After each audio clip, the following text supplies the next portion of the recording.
De retour sur ce plateau, chers téléspectateurs d'Espace TV, au compte donc de cette deuxième partie qui s'annonce belle, qui s'annonce aussi très instructive.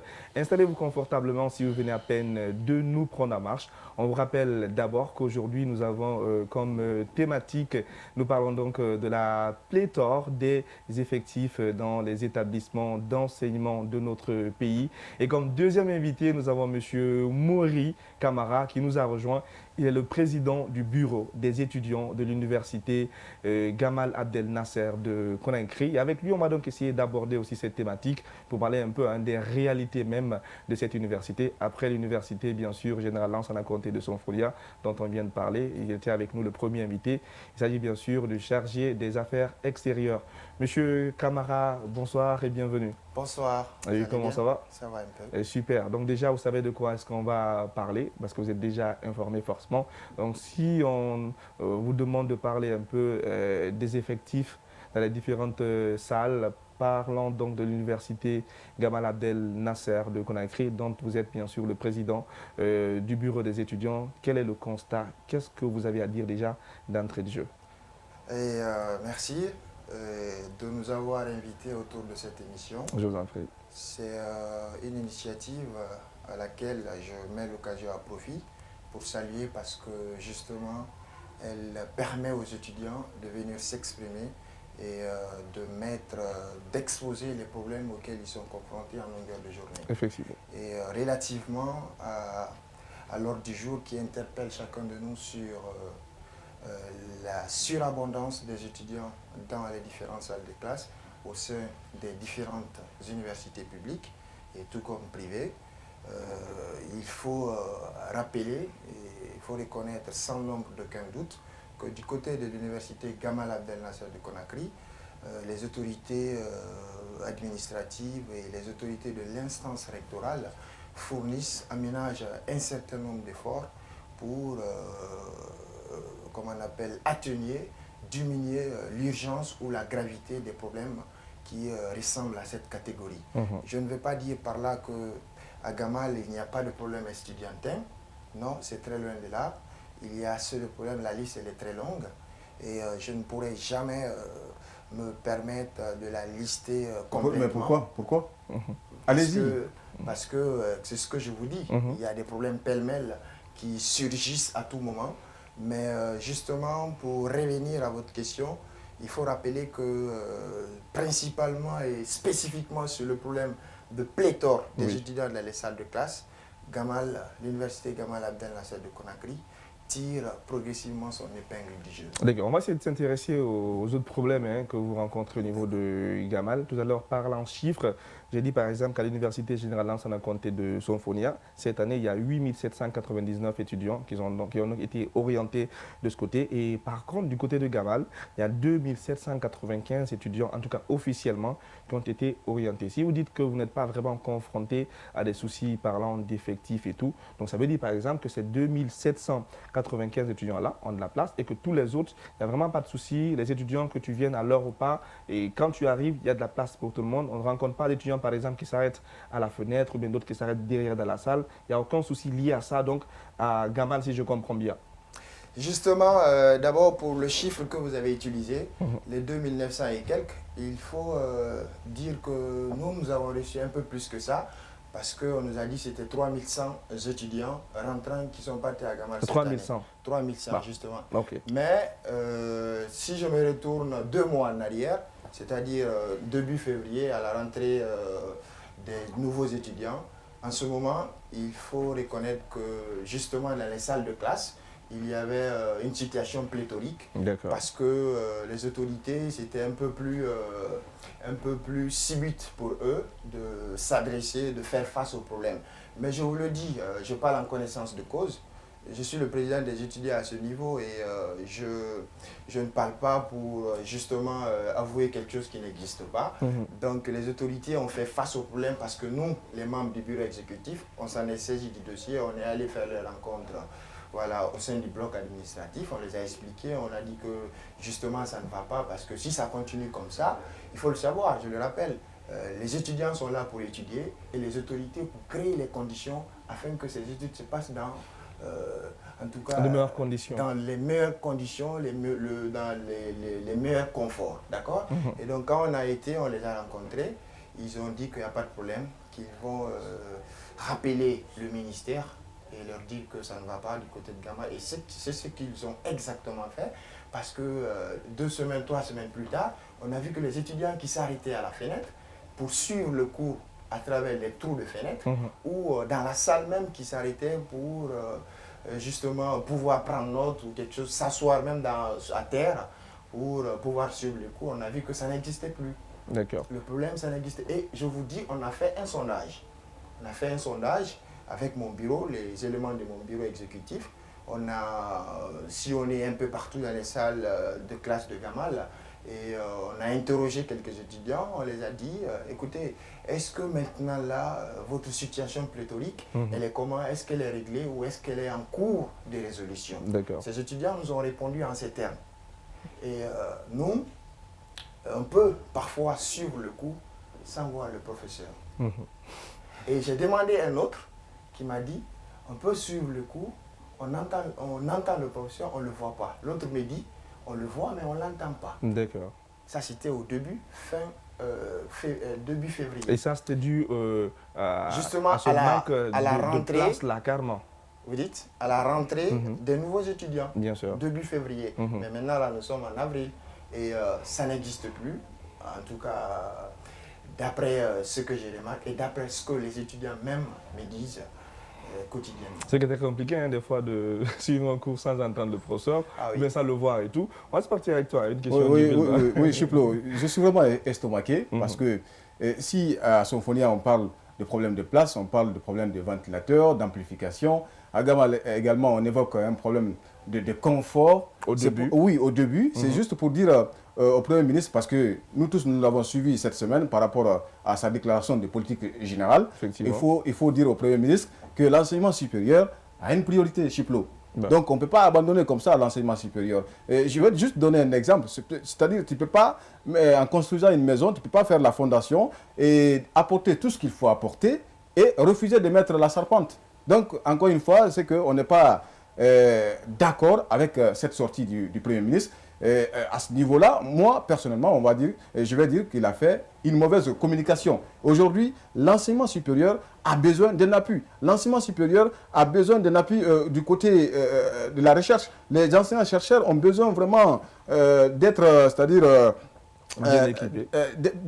d'être bien équipés, avoir le fond pour mener bien la recherche. Du côté des étudiants, comme il l'a dit, ils ont besoin de confort. S'il n'y a pas de confort, et ils ne pourront pas avoir c'est-à-dire une réception, un enseignement de la part des encadreurs de qualité. Donc, encore une fois, il y a un véritable problème qui est là. Le Premier ministre doit faire face à ce problème. On n'est pas d'accord avec lui sur ce passage-là. Donc, aujourd'hui, il faut le dire que l'enseignement supérieur est une priorité, monsieur le Premier ministre. D'accord. Donc, vous l'avez compris, hein, Djibril Ba, ça va, tranquille. Quand il est parti, il est parti. Ce qu'il veut dire, il le dit. On espère en tout cas que c'est tombé dans de bonnes oreilles et que tout cela va donc changer pour le bien de ces étudiants-là. Gamal, c'est comme si c'est un peu cette université privilégiée, je suis tenté de dire. Tout à l'heure, on a évoqué les difficultés rencontrées par les étudiants du côté de Symphonia. Même si on prend le chiffre, même les chiffres, déjà à Symphonia, on a dit qu'il y a 8799 étudiants officiellement qui ont été orientés de ce côté, même si on parle de 10 000 actuellement. Et de Gamal, on a dit 2795 officiellement, même si on parle de 3 000. Alors qu'à Symphonia, par exemple, tout à l'heure, le chargé aux affaires extérieures nous disait, parlant infrastructure, il n'y a pas eu de nouveaux bâtiments ni rien. Comparativement à Gamal, on a quand même vu l'inauguration d'un bâtiment et tout. Qu'est-ce qui se passe, selon vous? C'est quoi la différence? Merci pour cette belle question. J'aimerais à l'entame débuter par l'intervention de M. Djibril, qui a dit que Gamal était privilégié. Je crois que ce n'est pas tout à fait le mot qu'il faut utiliser. Mais peut-être j'ai été incompris. Vous avez évoqué un problème de confort. Oui. Voilà. Pas tout à fait. J'ai dit, écoutez très bien. Allez-y. Que les autorités, les étudiants sont là pour apprendre et les autorités doivent créer les conditions pour que cet apprentissage-là se passe dans les conforts. Ce qui est Vous normal. comprenez? Ce qui est tout à fait normal. Vous savez, c'est une équipe. Et j'appelle l'équipe le binôme, la combinaison étudiant-autorité. Chacun doit faire son rôle. À partir du moment où il y a une défaillance quelque part, l'université ne répond plus aux normes internationales universitaires. Comprenez? Donc, je veux vous faire comprendre que Gamal n'est pas privilégié dans la mesure où il y a assez de problèmes là-bas. À l'entame de mon discours, je l'ai dit, D'accord. la liste elle est très longue. On va essayer de nous intéresser à ces problèmes-là. Voilà. Si, par exemple, côté effectif, il n'y a pas trop de soucis, en tout cas pour le moment, c'est réglé par rapport au début de l'année et tout. Donc, parlant de ces autres soucis, parlant de ces autres problèmes auxquels vous êtes confrontés à Gamal, qu'est-ce qu'il faut dire de ce côté-là? Justement, merci. D'abord, il faut mettre langue sur le problème de sonorisation. Parce que pléthore d'abord, ce n'est pas parce qu'il y a 1000 étudiants dans une salle ou 500 étudiants dans une salle, quel que soit l'effectif qui est là, mais si le nombre, la capacité d'accueil de la salle est susceptible de réceptionner tous ces étudiants, il n'y a pas de pléthore. C'est clair. À mon avis, La personne ne se plaît. à ma conception, quoi. Je suis d'accord. Mais si le nombre d'étudiants qui a été affecté dans la salle excède le nombre de sièges qui est là, en ce moment, la situation n'est pas confortable. Mais à Gamal, il y a des grandes salles, il y a des amphithéâtres, et il y a beaucoup d'étudiants qui peuvent être affectés dans ces salles, mais après tout le monde a une place, a un endroit où se positionner, se loger pour bien suivre le cours, d'accord? Maintenant, vu cet effectif-là, vu ce nombre qui est un peu grand, il faut procéder à la mise en place des systèmes de sonorisation. Parce que, voilà, pour permettre aux étudiants qui sont souvent assis sur les dernières rangées de bien pouvoir cerner ce que le professeur explique. D'accord? Et au-delà aussi d'un système de sonorisation, il faut rappeler, mettre l'accent sur les systèmes de ventilation. Il y a trop de chaleur.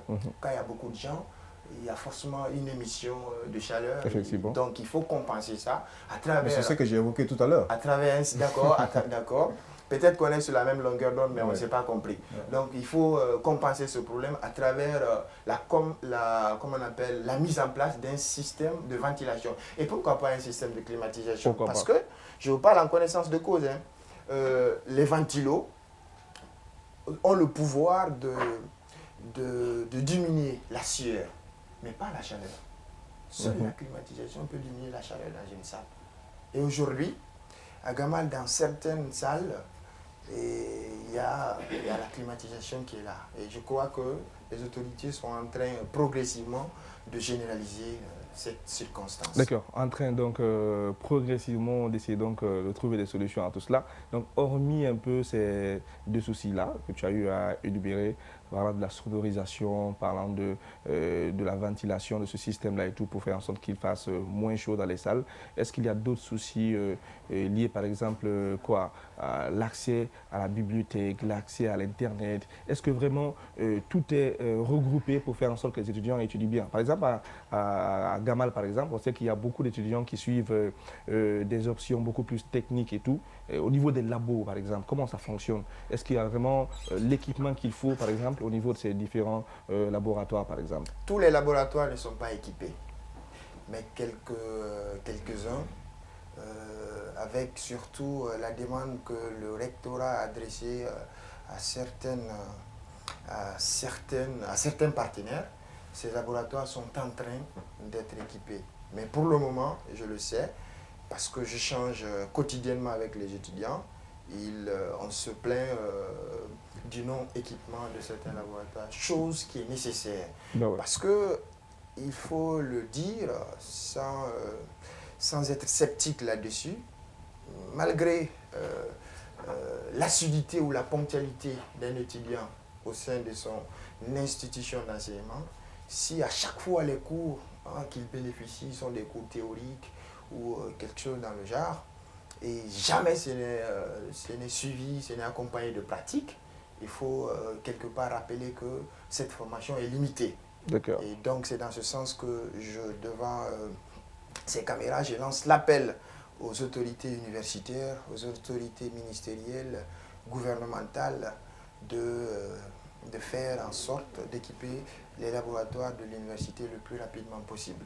D'accord. Et ce qui concerne maintenant les soucis dont vous avez évoqués dans votre dernière intervention, par exemple le problème de Wi-Fi, ça c'est quelque chose qui tient vraiment à cœur pour tous les étudiants. Parce que d'ailleurs, je pense que c'est le lieu et le moment de le rappeler.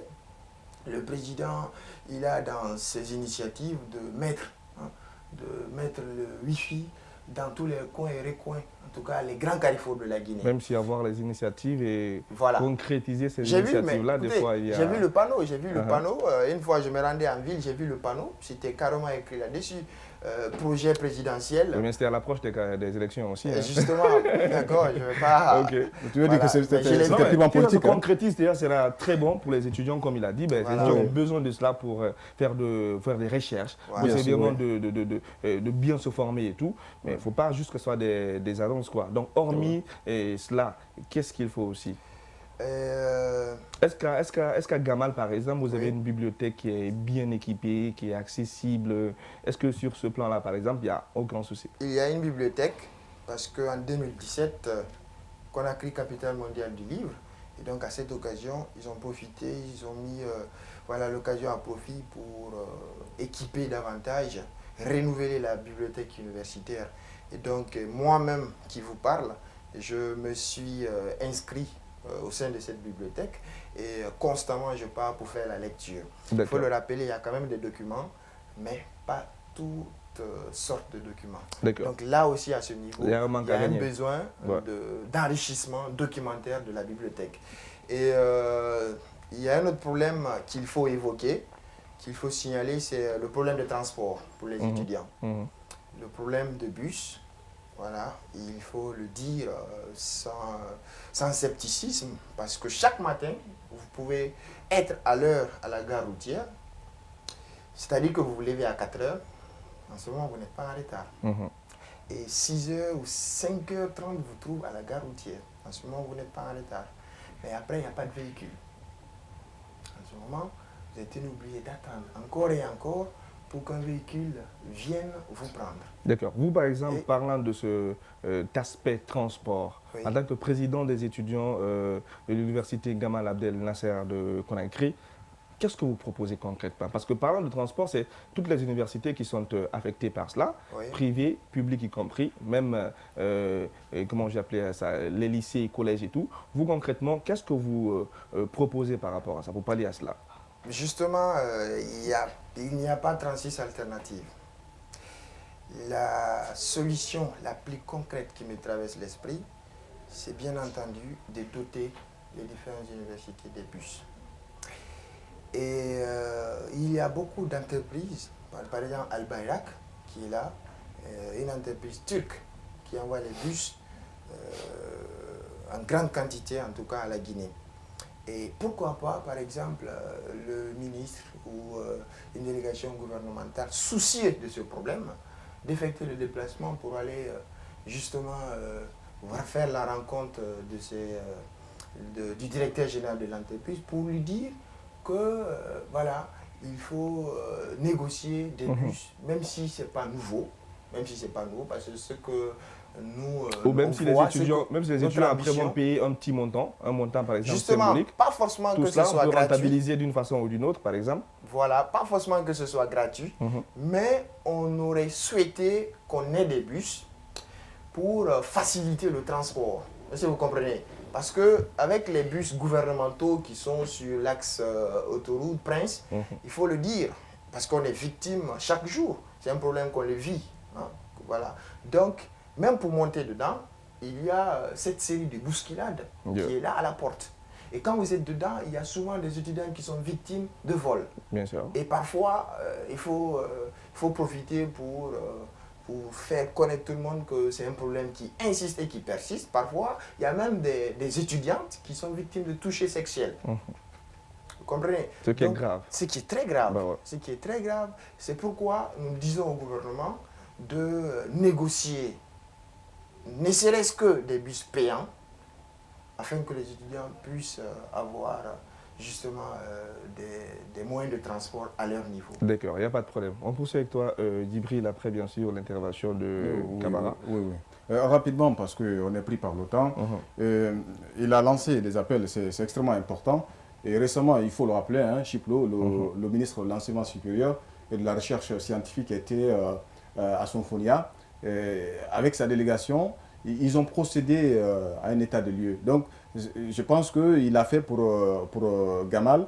Et moi, ce que je voudrais, il faut qu'il agisse rapidement, avec promptitude, pour trouver des solutions à ces problèmes. Parce que, d'après mes analyses... Il est quand même un peu silencieux hein, depuis qu'il est là. Oui, d'après mes analyses, au regard de ces explications, je me dis que les problèmes sont communs. Donc, à ce niveau-là, il faut que l'État agisse avec promptitude. Et l'État, il faut c'est-à-dire mettre les moyens.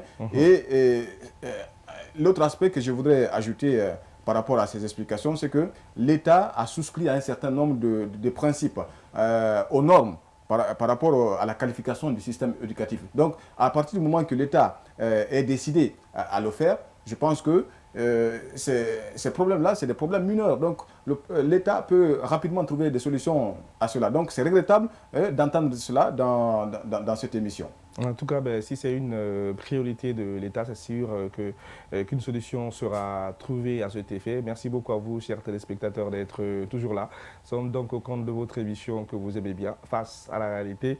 Aujourd'hui, face à la réalité, nous sommes donc aujourd'hui au compte de cette émission. Nous parlons de ce nombre pléthorique d'étudiants et donc d'effectifs même dans nos différents établissements d'enseignement. On parle beaucoup plus des universités, c'est vrai, mais ça touche aussi d'autres niveaux par rapport au collège, au lycée et tout. Alors vous, au niveau de Gamal, avant de vous laisser partir, quel est ce tout message que vous avez à lancer au niveau aux autorités, à l'interne d'abord, aux autorités de Gamal, mais aussi au niveau du ministère? Qu'est-ce qu'il faut changer? Qu'est-ce qu'il faut vraiment mettre en place pour améliorer les conditions d'études de ces étudiants au niveau de Gamal? Merci pour m'avoir donné l'occasion de prononcer ce dernier mot. Et justement à ce niveau, je vous dirais que lorsque votre téléphone, vous n'avez plus d'unité, vous pensez tout de suite qu'il faut recharger pour pouvoir émettre des appels. Et lorsque dans votre véhicule, il n'y a plus d'essence, il n'y a plus de gasoil, vous comprenez qu'il faut aller à la station pour justement récarburer et continuer le trajet. Mais lorsqu'il n'y a plus il y a un problème pléthorique dans les salles, il n'y a plus de salle de classe. Je pense qu'il n'y a pas de 36 alternatives. Il faut construire des salles de classe. Il faut construire de nouvelles facultés, de nouvelles universités un peu partout en Guinée. Parce que l'éducation, il faut le dire, l'éducation est la base, c'est le socle du développement, du progrès, de la prospérité d'un pays. Si l'éducation n'est pas encouragée, le pays ne va pas bouger. D'accord. Si elle n'est pas motivée, le pays va toujours rester devant un feu rouge. Et la question qu'on doit tous se poser, c'est quand ce feu rouge va passer au feu vert pour que justement le chauffeur commence à accélérer. C'est clair. En tout cas, on espère que c'est pour très bientôt, cette transition du feu rouge au feu vert. On espère que c'est très bientôt pour faire en sorte vraiment que ces étudiants-là se sentent bien dans nos différentes universités. D'ailleurs, ces apprenants-là, même ces élèves et tout dans nos différentes écoles et tout cela pour bien sûr le bien de notre pays. On va essayer de finir vite fait avec toi, Djibril. Un dernier mot avant de clôturer. Oui, mais bon, il faut que je me répète parce que là... il a tout dit avec des exemples aussi plus concrets, des exemples touchants. Et il faut que l'État agisse rapidement parce que nous, on a besoin d'un enseignement supérieur qualifié. Parce que quand on accompagne l'enseignement supérieur et la recherche scientifique, c'est le pays qui va en bénéficier. On va être au même niveau que les autres pays. Mais si ce n'est pas le cas, on ne va pas être compétitif et on va être laissé pour compte. Et cette génération-là, je veux pas, il faut que je le précise au Premier ministre, je ne veux pas qu'on laisse cette génération et celle qui vient derrière. Donc, il faut qu'on s'en occupe. Donc, il faut qu'on s'en occupe et qu'on s'en occupe bien sûr. Merci beaucoup à vous, chers téléspectateurs, d'avoir été des nôtres au compte donc de cet autre numéro de Face à la réalité. espère que tous ensemble, et à travers cette émission, on a pu changer un peu les mentalités. On espère surtout qu'on a essayé de toucher des points saillants pour faire en sorte en tout cas que ça change et que ça change positivement. Derrière les caméras, aujourd'hui, il y avait Alseni Camara et Boubacar Din Camara nous accompagnaient donc de ce côté. Merci beaucoup à vous tous. Portez-vous bien et surtout à très bientôt. Au revoir.